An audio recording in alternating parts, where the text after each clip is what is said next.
folks, nice to see you. We are doing some more kitchen science this afternoon and we're going to try and make some homemade lava lamps using ingredients and apparatus that you might have laying around the house or be able to get a hold of fairly straightforwardly. So I'm just going to dive right in and show you how we do this. So the first ingredient that you will need is some kind of coloured water. So this is just some water mixed with enough food dye to give it a nice little tint there. So I've got 3 colours here and I am going to use the red water for my lava lamp. So I'm going to pour some of this just into a standard bottle. You could do this in a clear glass or a clear plastic cup as well.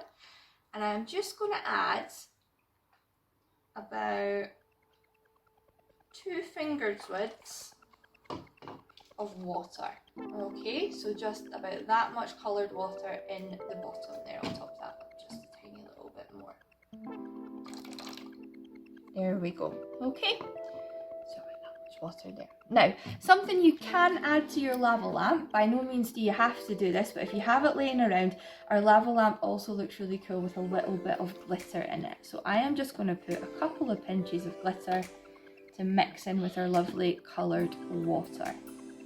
Now the water doesn't have to be red, it can be green, blue, pink, purple, whatever you've got laying around. Okay. And we can give that a little swirl there to mix the glitter in. Lovely. Okay.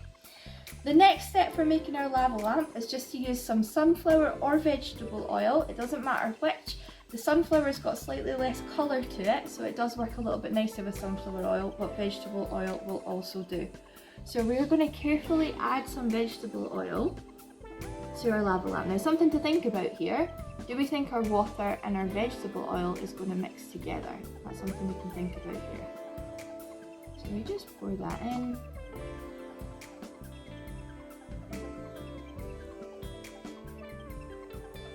There we go, until our bottle is about just under halfway full. So I think I used about 250 mils of, or no, yeah, 250 mils of oil there.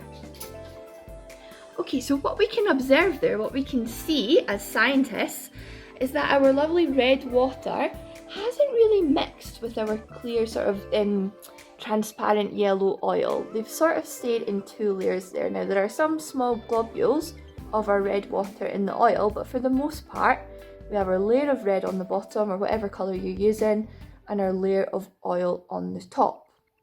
Now we are going to use the science behind this, the fact that our water and our oil are what we call immiscible, they don't mix together, to make this look like a lava lamp. But we're going to have to add something that makes our lovely coloured water move through the oil, and we are in luck. So in this experiment, I've used these vitamin C tablets from Aldi. These are the effervescent tablets that you would add to water to make a vitamin C drink. Now we're going to use these to get this to fizz up and become a lava lamp.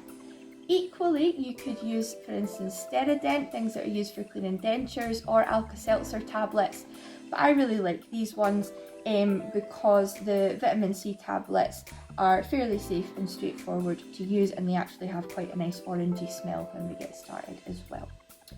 So what I would do is I would take one of these tablets and break it into several pieces, okay? And we can drop 2 of these quarters of the tablet into our lava lamp liquid and observe what happens. So what are we going to see? We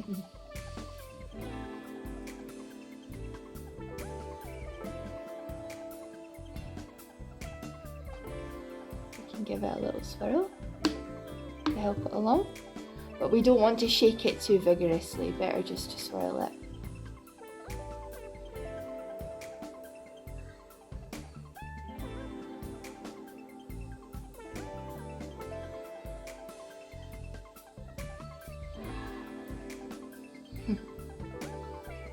Okay, so this is our homemade lava lamp. Thank you so much for joining us today, and we hope that you have lots of fun doing this at home. We would love to see your versions of our lava lamp, and you can tweet us pictures or videos at Ross High ASN or Ross High Science Department. So we'll put the handles for those in the description of the video. Thank you again for joining us, and we will see you for our next experiment.